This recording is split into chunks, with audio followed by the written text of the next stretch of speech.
And welcome into our roundtable for today. I'm Bill Priestley, and today we're going to be talking about a relatively new kind of market that perhaps American consumers really haven't seen much of. And we're going to talk about the future of it as well as what has happened in the past. And that is, of course, Mexico and U.S. Latin America relations when it comes to freight and to shipping there as well. And joining us, we have Noy Mahoney, our Borderlands writer here for FreightWaves.com. And also joining us is Leda Rodriguez. She is with ILS. She's the Director of Marketing, Carrier, and Development and Operations for ILS there as well. Thanks for you both for joining us here today.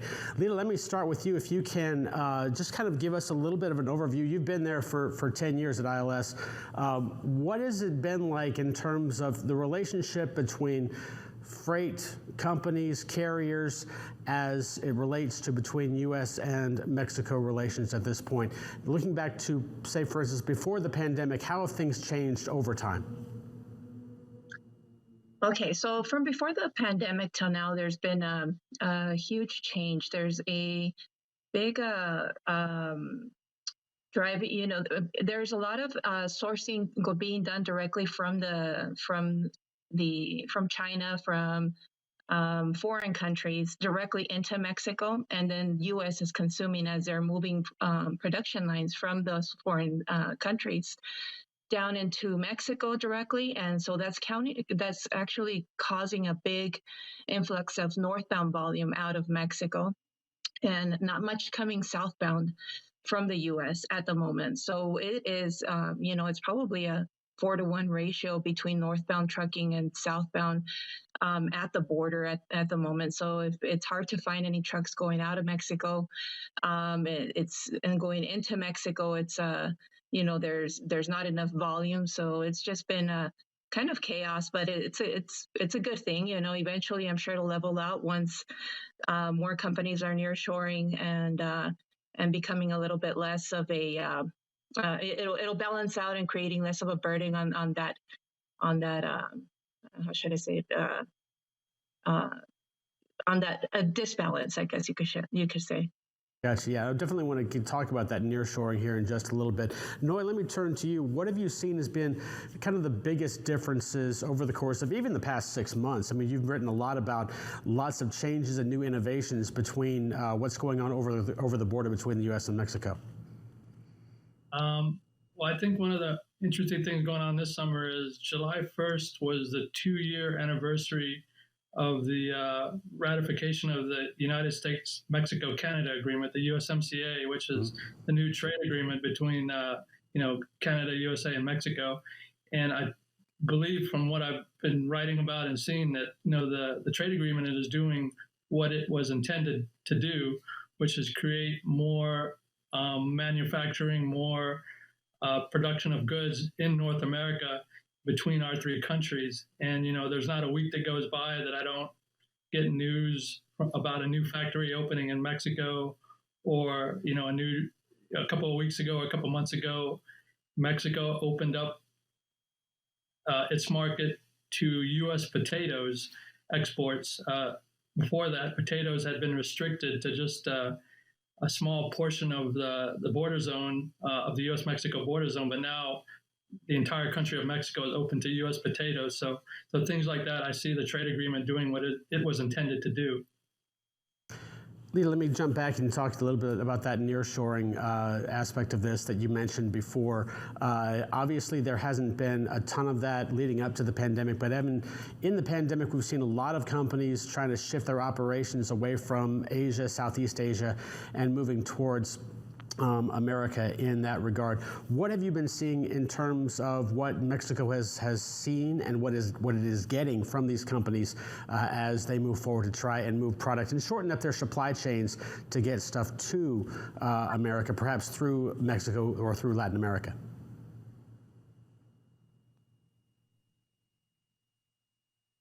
I think we may have lost her. Noy, can you perhaps? I think here we go. We had a little bit of a lag here. Okay. So can you repeat that again? Okay, just if you could talk just a little bit about that nearshoring aspect in terms of what you've seen lately in terms of companies that have tried to maybe shorten up their supply chains by moving factories or moving manufacturing out of Asia, Southeast Asia, and more closer to the U.S.? Yes, well, what we've been seeing is there's been a growing need for consignment, which is VMI services.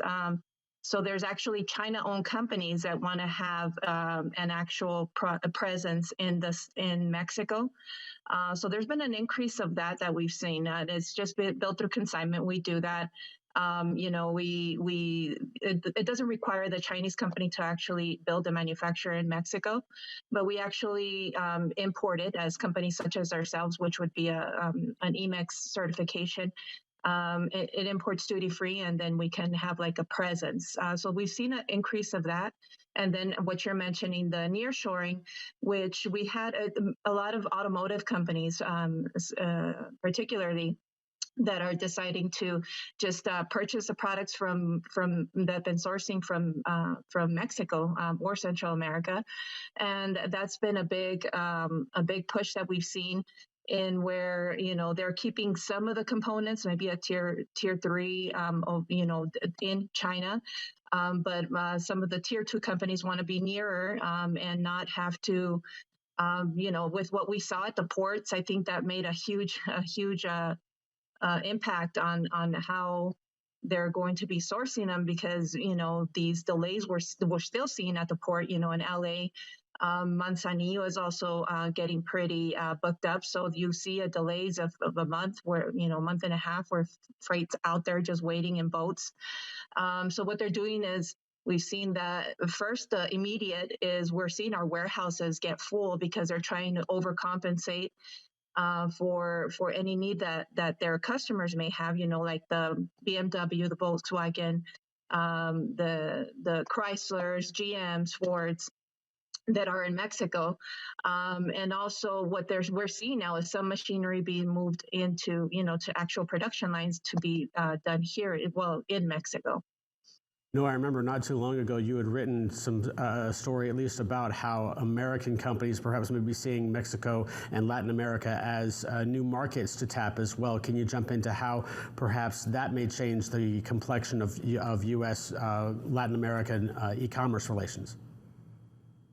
Yes, definitely. Was a question for me, Bill? Yeah. I think Lita mentioned it earlier, that there's a real imbalance between north-south, trade and truck movements. But Mexico is starting to consume more U.S.-made goods, such as electronics. Agriculture goods is a big part of U.S. Exports to Mexico. So you're starting to see more and more of that.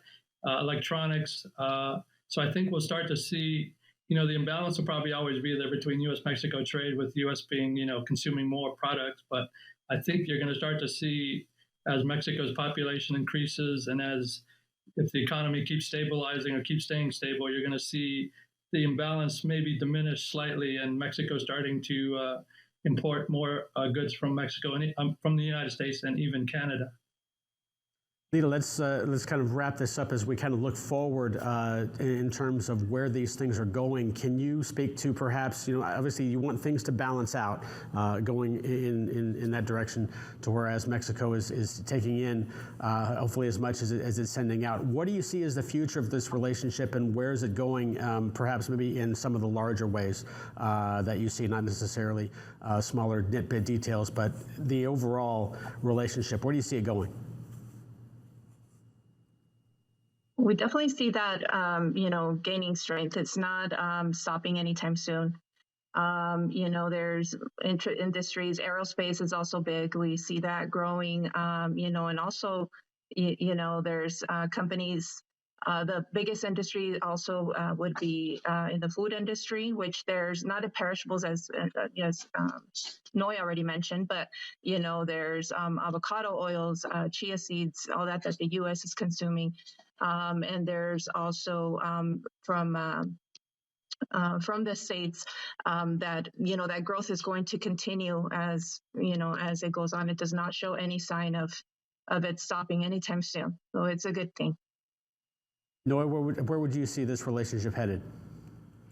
I think relations are going to keep improving, hopefully, especially with the USMCA in place, which has mechanisms to address, labor disputes, in each of the three countries. And I think, having the agreement in place, as one person told me, before USMCA, we were having trouble attracting, investors to build new warehouses, new logistics facilities. And once USMCA was ratified, the investment money started flowing in. And this was a person down in the Texas Rio Grande Valley.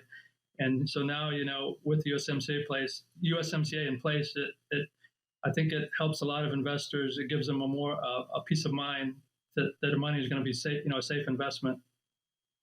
We've got about a minute left here. Lita, let me ask you, and I'll ask you both this question. Is there one commodity, product, industry that you see that this relationship that could really possibly explode over the next 3, 4, 5, 10 years, that maybe changes the complexion, maybe balances things out, as you mentioned before? Lita, let me ask you first.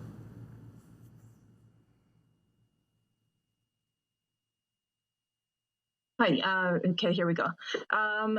We do see a big uptick in technology in general, so it's going to affect, historically, Mexico is, not as developed in the technology, and we're talking as far as carriers adopting the technology there is in the U.S., and I do see a little bit more opening, in Mexico, and I hope that what I'm starting to see is them being open to use more tracking, use more of the technology base, and them investing in that. And I think that's going to have a big impact on the freight industry, making it a little easier on the cross-border side, which right now, if anybody does cross-border shipping, I mean, it's not the same, in Mexico, and once it gets to the States. So I think as we start to see them adopt that technology and the infrastructure in Mexico improve, and as they have been on the roads, you can see them if you're driving out to Mexico City and to other countries. So we're hoping that is adopted, and it'll actually, make a huge difference in the industry. Noy, real quick, maybe one sentence on what you think is going to be an industry to watch. Electric vehicle manufacturing in Mexico. I'm starting to see more and more foreign companies put plants in Mexico for EV parts, EV production. So I think that's going to be a big part of Mexico's future. Excellent. Thank you both for joining us. And this is going to be an interesting industry relationship to continue to watch here over time. Thanks so much for joining us. Thank you for having me. All right. We will go to our weather next with Kaylee Nix before we wrap up the rest of our show.